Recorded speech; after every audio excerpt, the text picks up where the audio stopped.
ಈ ಲಜ್ಜೆಗೆಟ್ಟ ಮೈಸೂರಿನ ಮಾಜಿ ಸಂಸದ ಪ್ರತಾಪ್ ಸಿಂಹ ಅವ್ರ ಬಗ್ಗೆ ಒಂದು ಮಾತು ಹೇಳಕ್ ಇಷ್ಟಪಡ್ತೀನಿ. ಅವರು ನಮ್ಮ ಹೋಮ್ ಮಿನಿಸ್ಟರ್ ಪರಮೇಶ್ವರ್ ಸಾಹೇಬ್ರ ಬಗ್ಗೆ ಅವ್ರ ದಮ್ಮು ತಾಕತ್ ಬಗ್ಗೆ ಪ್ರಶ್ನೆ ಮಾಡ್ತಾರೆ. ಪ್ರತಾಪ್ ಸಿಂಹ ಅವರೇ ಏನ್ ಪೊಲೀಸರ ಮೇಲೆ ಜೀಪ್ ಹತ್ಸ್ಬಿಟ್ಟು ಬ್ಯಾರಿಕೇಡ್ ಗುದ್ಕೊಂಡು ಹೋದಷ್ಟು ಈಸಿ ಅನ್ಕೊಂಡಿದ್ದೀರಾ ಹೋಮ್ ಡಿಪಾರ್ಟ್ಮೆಂಟ್ ನ ನಡೆಸೋದು? ಇಲ್ಲ ಒಂದು 200 ಪೇಜ್ ಬುಕ್ ಬರೆದು ಬಕೆಟ್ ಹಿಡಿದು MP ಟಿಕೆಟ್ ತಂದು ಪ್ರಧಾನಿಗಳ ಇಮೇಜ್ ಅಲ್ಲಿ ಗೆದ್ದು ಲೋಕಸಭೆಗೆ ಹೋದಷ್ಟು ಈಸಿ ಅನ್ಕೊಂಡಿದ್ದೀರಾ?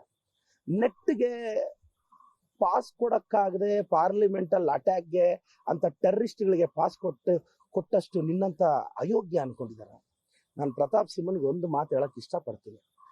ನಮ್ಮ ಪರಮೇಶ್ವರ ಸಾಹೇಬ್ರ ಬಗ್ಗೆ ಮಾತಾಡುವಾಗ ನಾಲಿಗೆ ಹಿಡಿತದಲ್ಲಿ ಇರಬೇಕು. ಮುಸ್ಲಿಂ ಸಮುದಾಯನ ಮಾತೆತ್ತಿದ್ರೆ ಟಾರ್ಗೆಟ್ ಮಾಡ್ತಾನೆ. ಅಲ್ಲ ರೀ, ಅವ್ನು ಯಾವನೋ ನಿನ್ ಚೇಲ ಇದಾನಲ್ಲ, ಅವ್ನು ಯಾವನೋ ಚೇಲ ಕಾರ್ಪೊರೇಟ್ ಆಗ್ಬೇಕು ಅಂತ ಪೋಸ್ಟರ್ ಮೇಲೆ ಮೊಹಮ್ಮದ್ ಪೈಗಂಬರ್ ಅವ್ರ ಬಗ್ಗೆ, ಇಸ್ಲಾಂ ಧರ್ಮದ ಬಗ್ಗೆ ಅಷ್ಟು ಕೆಟ್ಟದಾಗಿ ಬೈದ್ರೆ ಧರ್ಮನ ಬೈರಿ, ನನ್ ಧರ್ಮನ ಬೈದ್ರೆ ನನಗೂ ಬ್ಲಡ್ ಬಾಯ್ಲ್ ಆಗುತ್ತ್ರಿ. ಅವ್ರ ಧರ್ಮನ ಬೈದಾಗ ಅವ್ರ ಕೋಪ ಬರಲ್ವಾ? ಇದು ಯಾವ್ದು ನಿನಗೆ ಕಾಮನ್ ಸೆನ್ಸೇ ಇಲ್ಲ. ಪ್ರತಾಪ್ ಸಿಂಹಗೆ ಬಾಯಿ ಚಪಲ, ಐಡೆಂಟಿಟಿ ಕ್ರೈಸಿಸ್, ಈಗ ಮಾಜಿ MP ಆಗೋಗಿದ್ದಾನೆ, ನೆಕ್ಸ್ಟ್ ಕ್ಷೇತ್ರ ಕೂಡ ಸಿಗಲ್ಲ, MLA ಆಗೋ ಯೋಗ್ಯತೆ ಆತನಿಗೆ ಹಸಲಿಲ್ಲ. ಮಾತೆತ್ತಿದ್ರೆ ನಮ್ CM ಸಾಹೇಬ್ರನ್ನ ಅದೇನೋ ಲಜ್ಜೆಗೆಟ್ಟ ಅಂತ ಮಾತಾಡ್ತಾನೆ. ನಿನಗೆ ಕಾಮನ್ ಸೆನ್ಸ್ ಇದೆಯಾ ಒಂದು ಹಿರಿಯರ ಬಗ್ಗೆ ಮಾತಾಡುವಾಗ?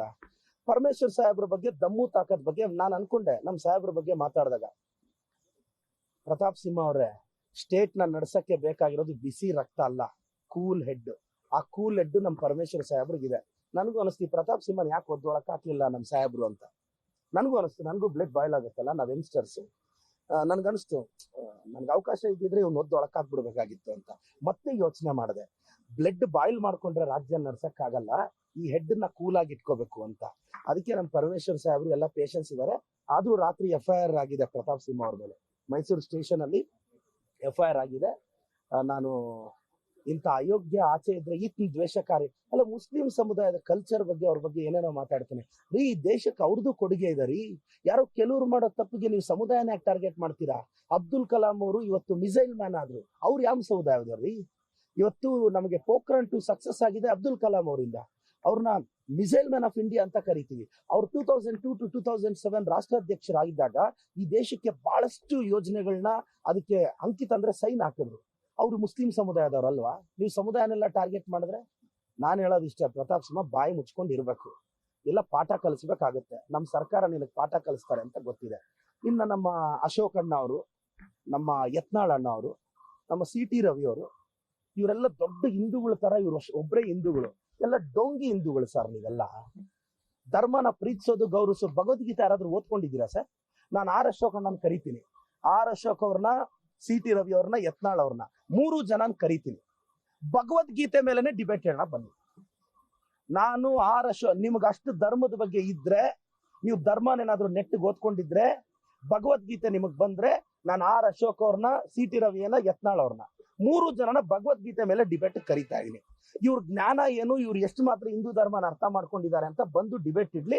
ನಾನು ಬಹಿರಂಗ ಸವಾಲ್ ಹಾಕ್ತಿದ್ದೀನಿ, 3 ಜನಕ್ಕೆ ದಮ್ಮು ತಾಕತ್ತು ಇವಿದ್ರೆ ಭಗವದ್ಗೀತೆ ಮೇಲೆ ಡಿಬೇಟ್ ಬನ್ನಿ ಸರ್. ಅದಾದ್ಮೇಲೆ ಮಾತಾಡೋಣ. ನಾವು ನಮ್ಮ ಧರ್ಮನ ಗೌರವಿಸಬೇಕು, ಬೇರೆ ಧರ್ಮನ ಗೌರವಿಸಬೇಕು. ಇದನ್ನ ಬಿಟ್ಟು ಬಿಜೆಪಿಯವರು ಸರ್ ಇವ್ರು ಒಂದ್ ಕೈಯಲ್ಲಿ ಪೆಟ್ರೋಲು ಒಂದ್ ಕೈಯಲ್ಲಿ ಬೆಂಕಿ ಪಟ್ಟಣ ಇಟ್ಕೊಂಡು ಸರ್ ರಾಜಕಾರಣ ಮಾಡೋದು ಅಯೋಗ್ಯರೋರು. ಇವತ್ತು ಒಬ್ಬನಿಗಾದ್ರೂ ಡೆವಲಪ್ಮೆಂಟ್ ಬಗ್ಗೆ ಮಾತಾಡೋ ಯೋಗ್ಯತೆ ಇದೆಯಾ?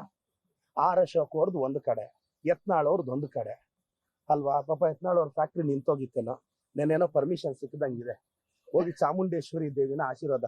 ಪಾಪ ಯತ್ನಾಳ್ ಅವ್ರು ಇನ್ಮೇಲೆ ಆದ್ರೂ ಆ ಶುಗರ್ ಫ್ಯಾಕ್ಟ್ರಿ ಅಲ್ವಾ, ಯತ್ನಾಳ್ ಅವ್ರಿಗೆ ಶುಗರ್ ಫ್ಯಾಕ್ಟ್ರಿ, ಇನ್ನು ಬೇರೆಯವ್ರಿಗೆ ಬಾಡಿಯಲ್ಲಿ ಶುಗರ್ ಇದೆ.